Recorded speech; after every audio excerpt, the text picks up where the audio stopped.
Hello friend, Assalamu alaikum. Amir Ali Naga is here from the YouTube channel Applied Chemistry.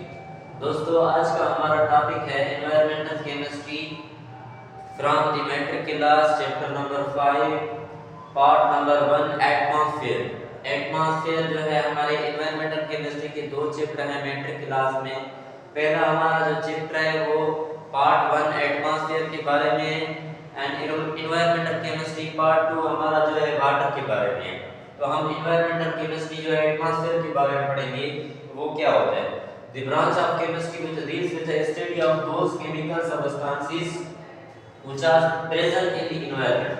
हम environmental chemistry को substance की study करते हैं जो हमारे एग्जिस्ट करते हैं, मौजूद होते हैं एनवायरनमेंट में and there adverse effect on the environment. उसका क्या होता है एडवर्स इफेक्ट, गलत इम्पैक्ट होता है वो हमें जो है हमारी जो लाइफ हमारे एनवायरनमेंट में मौजूद होती है उसे क्या करते हैं वो नुकसान पहुंचाते हैं। उस केमिकल की स्टडी हम जो है एनवायरमेंटल केमिस्ट्री में करते हैं। जैसे कि हमारा smoke, harmful gases emitted from the industries and factories. हमारी हार्मफुल गैसेस होती हैं जैसे कि हमारी carbon dioxide, carbon monoxide, nitrous oxide, उसके बाद है हमारा सल्फर ऑक्साइड, उसके बाद है हमारा क्लोरीन।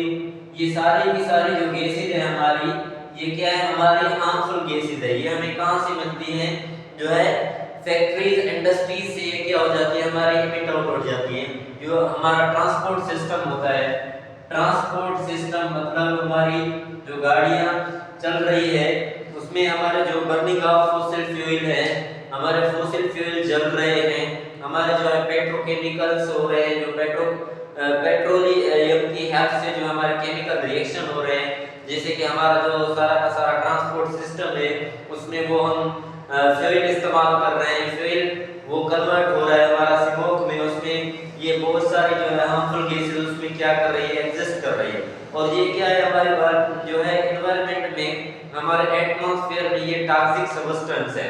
इसकी स्टडी को हम इसकी स्टडी हम किस में करते हैं एनवायरमेंटल केमिस्ट्री में करते हैं। The environmental chemistry is a branch of chemistry which deals with the study of those chemical substances which are present in environment and their adverse effect on the environment। हम environmental chemistry में उस substance की study करते हैं जो हमारे मौजूद होते हैं एनवायरनमेंट में और उसका एडवर्स इफेक्ट, बैड इफेक्ट होता है एनवायरनमेंट पर, उसकी स्टडी को हम क्या कहते हैं एनवायरमेंटल केमिस्ट्री कहते हैं। तो ये सारी की सारी हार्मफुल गैसेस ये हमें इंडस्ट्री फैक्ट्री से मिलती हैं, ये टॉक्सिक सब्सटेंसेस हैं जो हमारे एनवायरनमेंट में एग्जिस्ट कर रहे हैं और ये केमिकल इसकी स्टडी हम किस में करते हैं एनवायरमेंटल केमिस्ट्री में करते हैं। उसके बाद हमारा पॉल्यूटेंट होता है। पॉल्यूटेंट क्या होते हैं अ मटेरियल और energy which particles like dust is present in excess of the natural ash, volcanic ash concentration and produce adverse effect upon the environment is known as pollutant। हमारा basically pollutant क्या होते हैं material या energy होता है जो हमारे मौजूद होते हैं in the excess of the natural concentration. उसमें क्या होती है नेचुरल कंसंट्रेशन, वो नेचुरली हमारे जो है मतलब अंत में क्या करते हैं एग्जिस्ट करते हैं and produce adverse effect upon the environment is called pollutant. वो क्या होते हैं हमारे पॉल्यूटेंट होते हैं टॉक्सिक सब्सटेंस जो हमारे टॉक्सिक सब्सटेंस और material which are present in environment and they have adverse effect on the environment is known as pollutant. Pollutant क्या होते हैं हमारे टॉक्सिक सब्सटेंस होते हैं जो हमारे एनवायरनमेंट में जो है लाइफ के लिए खतरनाक साबित होते हैं, उसी सब्सटेंस को हम क्या कहते हैं पॉल्यूटेंट कहते हैं। पॉल्यूटेंट के दो किस्म होते हैं, प्राइमरी पॉल्यूटेंट होते हैं, सेकेंडरी पॉल्यूटेंट होते हैं, उसको हम बाद में एक्सप्लेन करेंगे। उसके बाद हमारा क्या होता है कि जो हमारा एटमॉस्फेयर है, एटमॉस्फेयर के बारे में हम पढ़ेंगे।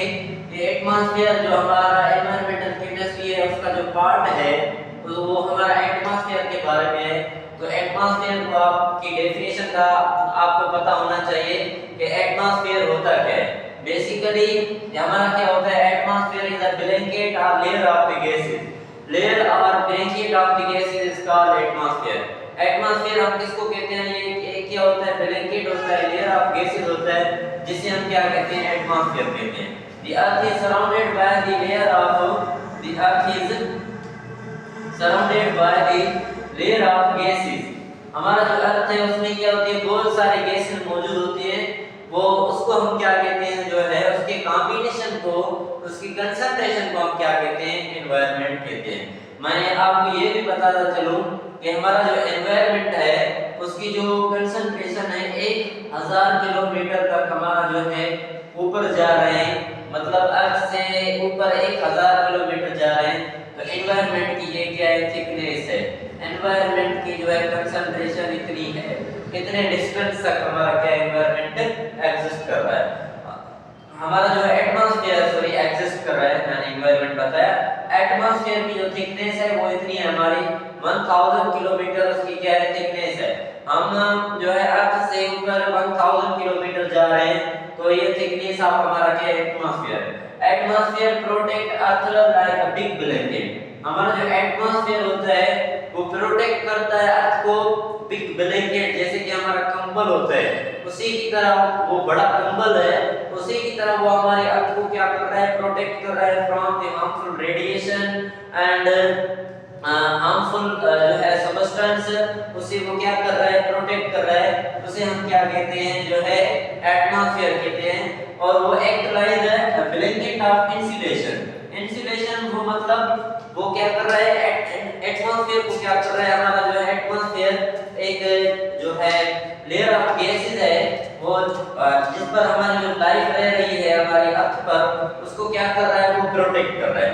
उसके बाद हमारा कंपोजिशन ऑफ द एटमॉस्फेयर, हमारा जो कंपोजिशन ऑफ एटमॉस्फेयर है, एटमॉस्फेयर बेसिकली कितने गैसों से जो है मिलके बनता है।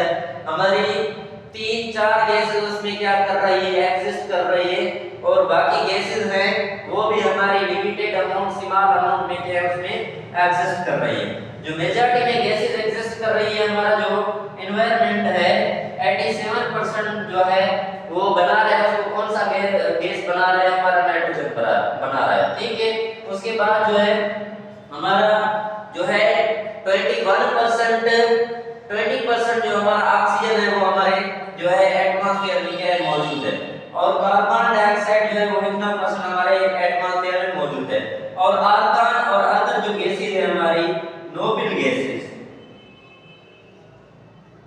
जो नोबल गैसेस हमारे एनवायरनमेंट में, हमारे एटमॉस्फेयर में क्या कर रही है, एग्जिस्ट कर रही है। Helium, neon, argon, krypton, xenon, radon, ये सारी की सारी गैसेस हमारी 1% एग्जिस्ट करती है, किसमें, हमारे एटमॉस्फेयर में। तो दोस्तों आज का ये था हमारा छोटा सा टॉपिक एनवायरमेंटल केमिस्ट्री, उसका इंट्रोडक्शन और एटमॉस्फेयर के बारे में और कंपोजिशन ऑफ एयर के बारे में। उसके बाद हमारे ये डस्ट पार्टिकल्स होते हैं, ash, volcanic ash, cloud and fog. Cloud and fog हमारे जो डस्ट पार्टिकल्स होते हैं वो कंबाइन होकर हमारे क्या बनाते हैं, जैसे कि वाटर वेपर्स होते हैं। वो वेपर्स हमारे जो है किसी भी जो हमारा समंदर है, हमारा वाटर बॉडी है, उसमें हमारा वाटर दिन ब दिन क्या हो रहा है, इवापोरेट हो रहा है, वो वेपर्स के फॉर्म में ऊपर जा रहा है, वो क्या बना रहा है, क्लाउड बना रहा है, फॉग बना रहा है। तो ये भी हमारे पार्टिकल्स जो है एग्जिस्ट करते हैं हमारे एटमॉस्फेयर में। तो दोस्तों ये था हमारा आज का टॉपिक एनवायरमेंटल केमिस्ट्री, उसका इंट्रोडक्शन। उम्मीद है कि आपको अच्छी तरह समझ में आ गया होगा। अगर कोई क्वेश्चन है तो आप कमेंट सेक्शन में पूछ सकते हैं। Thanks a lot.